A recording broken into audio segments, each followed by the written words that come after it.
President Trump promised Americans a giant tax cut for Christmas. He expressed confidence again today. It's happening. Republicans plan to unveil a final merged House and Senate bill tomorrow with the aim of voting sometime early next week. Will it pass? Republican Senator Marco Rubio says he's a no unless the child tax credit for the working poor is expanded. The president believes the senator will come around. I think he'll be there. He's really been a great guy and very supportive. I think that Senator Rubio will be there for sure. And we're doing very well on the tax front. We have tremendous support. We have tremendous spirit. It'll be the largest tax cut in the history of our country. And I will say the Republican senators and congressmen and women have been incredible. So I think we will get there. It'll be in a very short period of time. It will be the greatest Christmas present that a lot of people have ever received. It'll be something special.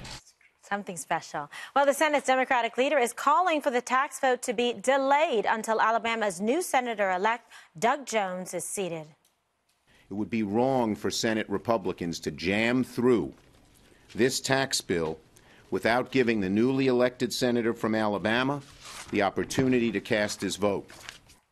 All right, Dana, so this is to be expected by Schumer because, of course, they don't want this to go through. So anything that they can do to be obstructionist, to prevent this from being implemented, is to be expected. Yeah, and that's not going to happen. And also I read today that they said it's like some false deadline. But the Republicans have always said they wanted to get this to the president's desk before Christmas, at the end of the year. And so they've been right on track. And this is before the Washington Post story came out about Roy Moore. The deadline that the Republicans set was after Obamacare repeal and replace failed. So that's not going to happen. They're not going to wait. I think the Democrats just they're trying to find something to say. But I thought today was really interesting to watch the president. He's just so close to getting this done. I think it's to be expected that you would have a couple of members who really want something to press their advantage right now because there is this deadline. They do want a little bit more on the child tax credit. We can debate the merits of that.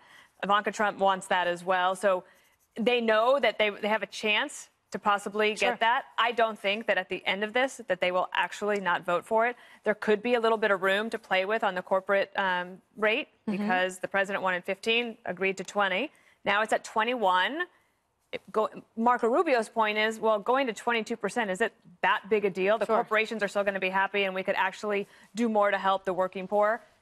I don't know if that will be persuasive, but it could be with the president. All right, so a little bit of the last-minute negotiations and deal-making, Jesse. Yeah, he's using his leverage, and he's probably going to be effective because the deadline's fast approaching. I think this deal is much better than what we saw before. I don't love the tax cut. It's not big or bold enough, but it's gotten better in conference. They're dropping the top rate from 39 right now to 37, which is going to have a stimulative effect. That's good. And 20% is better than 25% for the corporate rate reduction, which is also positive. And the Obamacare mandate, Juan, that will get repealed. And that is a huge accomplishment for the Republican Congress. No one thought that was even going to happen. And then we had talked about this. People that live in high-tax states like New York and California are going to be able to deduct your state and local taxes up to $10,000. Not all of it, but up to $10,000. So that's a good thing. So I think this train's moving towards the station, and it's going to happen. I don't know if it's going to be the best Christmas present everyone's going to get because it's not as generous towards, I think, lower class and middle class Americans. It's only about $38 a week, but it's better than nothing, and it's very stimulative. You got to laugh when you say that. Why, Juan? This is so absurd. This is such a giveaway to the rich. You might as well be the rich pay more taxes, so they're going to get more money back. Their own money back, Juan. Ebenezer Scrooge, America. I think this is what they're celebrating. They're celebrating a giveaway to not only the rich, but to the corporations. It's not a giveaway if you keep more of your own money. Yeah. Oh, exactly. What happened? It's not the government's to give away. What happened to Donald Trump, man of the people? I'm going to take care of the forgotten man, the middle class. I'm going to create jobs. Well, that's what he's trying to do. Even the corporations say this is not going to create jobs. This is, and let me just say, Juan's not happy unless it's a redistribution. This is so absurd and crude and rude and unfair in the Christmas season. But let me just say to something to what Dana was talking about. This thing is far shakier than anybody wants to pretend. All the Republicans want to do is say, this is on a train. We're leaving the station. It's about to happen. Well, it's Jesse, not only that you have Bob Corker, rightly as a true conservative, worried about blowing up the deficit, but you have Marco Rubio now saying, hey, what about working people? What about the working poor? What about Mike Lee? He's on the edge, too. What about McCain and Cochran? No. Both of them sick, may not be able to vote. And then, of course, Doug Jones. If Doug Jones gets in there, and he's the rightly elected senator from Alabama, and it's only because Mitch McConnell wants to play parliamentary games that his seating is being delayed, then all of a sudden the math shifts radically and against this horrible bill. Oh, we'll see. Dana, rebuttal. No, the only thing I would add is that there's another thing that's happening here. The House always talks about that they pass all these bills and it gets stalled in the Senate. Actually, what happens, the Senate just has a different procedure. The other thing, in addition to the individual mandate getting repealed that Republicans have wanted for a really long time, and it's not been possible, is drilling in ANWR. And that's actually would be a part of this bill. Gee, the reindeer are just celebrating. Okay, Greg, how do you see it so far? I mean, you like it a little bit better now? It's a little bit more robust? I just love how Juan said the reindeer are celebrating. I thought it was about the people. Now you're worried about the reindeer. She's talking about drilling in ANWR. That's good. Oh, that helps people. That helps the reindeer. The more energy independent we are, the better we are. We're more self-reliant. And this is better for the economy. It's better for everybody. Yeah, just take away the national parks, too. I feel bad about the reindeer. Look. All Juan's doing is he's doing what the Democrats do. They always block agendas by using the same tools, which is fear, hyperbole, bad hair. Everything's the end of the world. It's the apocalypse beats Mad Max, with Apocalypse Now floater. Everything is awful. That's why nobody believes you. I don't mean you, Juan, but the left, because everything is the end of the world. Net neutrality. Repealed today. I swear to God, I thought the end. If you saw the headlines on CNN, the end of the internet as you know it, everything is. And again, you can't. No Democrat can accuse anybody of jamming anything. Right. They spent 8 years of jamming stuff down our throats. So this whole process has been very slow, I think, and be under Trump, which is quite possibly the most transparent presidency I've lived in. You see everything. Yeah, it's not pretty. See-through. It's not pretty, but you're learning. You learn about the media, how the media lies. You learn about all the infighting. You learn about the flaws of the presidency. You learn about everything under this. You're absolutely right. Modern-day presidency, Jesse.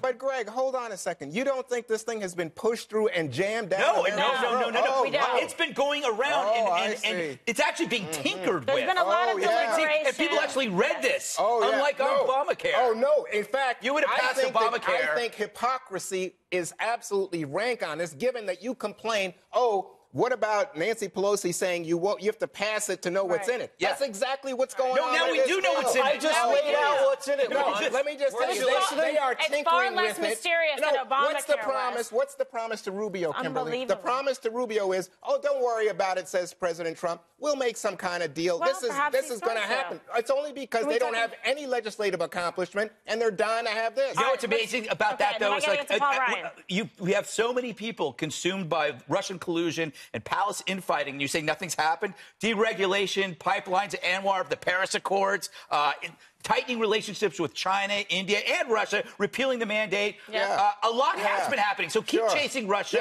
Keep complaining. We'll get stuff done. How about all the unrest in the Middle East thanks to old Trump? Oh, yes. Please. Thanks to Trump. Unrest in the Middle East. Old Trump. Did that just happen? Just oh, like my God. Because it was fine during Obama. You know what? More fake news. All right, Dan, I want to come to you, talk to you about Paul Ryan, because there were some reports today that House Speaker Paul Ryan is actually considering leaving Congress after the midterm elections. Here was the White House response to those rumors. The president did speak to the speaker not too long ago and made sure that the speaker knew very clearly and in no uncertain terms that if that news was true, he was very unhappy with it. The speaker assured the president that those were not accurate reports and that they look forward to working together for a long time to come. Okay, Dana, so White House Communications coming out with a swift response in support of Ryan and saying the president would be unhappy. I mean... This is different because if this news had come out maybe 4 months ago, the president might have said, good.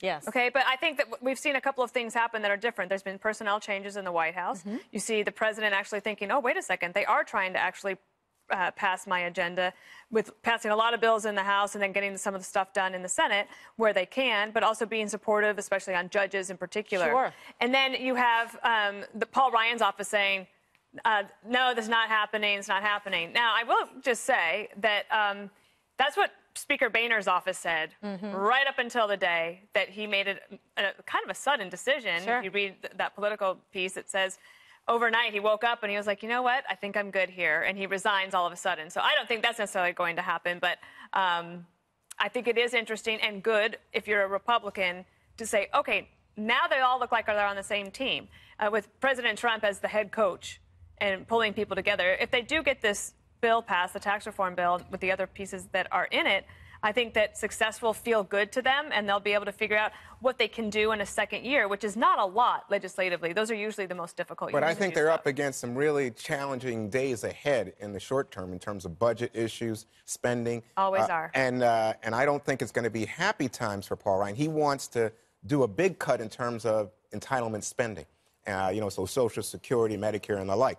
This is going to be hugely controversial, even among Republicans. Will it be the end of the world, Juan? Oh, yeah, no. Guess what? It's crude, it's rude, and it's a giveaway to the rich. Children will starve. High Children five. will starve. Puppies will be crushed under a steamroller of hate. You love to say these things because you want the rich to just do what they want. You say, yes, don't I pay love rich attention people. to the rich. I hate the poor. Yes, so you worried do. about Oh, about deficits, and we were talking about tax cuts. Now we're talking entitlement reform. Don't touch that. What are you talking Where's about? the spending cuts coming from? So take it away from Grandma. Push her over the cliff, says Jesse. You're a commercial. Look at this. He's actually helping to make our case. Yeah, right? that's because exactly these are, right. Pushing hyperbole, Grandma off the cliff. Scare tactics. That's all they have. Oh, yeah. If you had a real bill, had a real bill, Kimberly, if it really was tax reform, I'd say America would say great. I do think that the president campaigned on a 33% top rate. So he wanted to go from 39% to 33%. Right. The president and all the Republicans ran on that.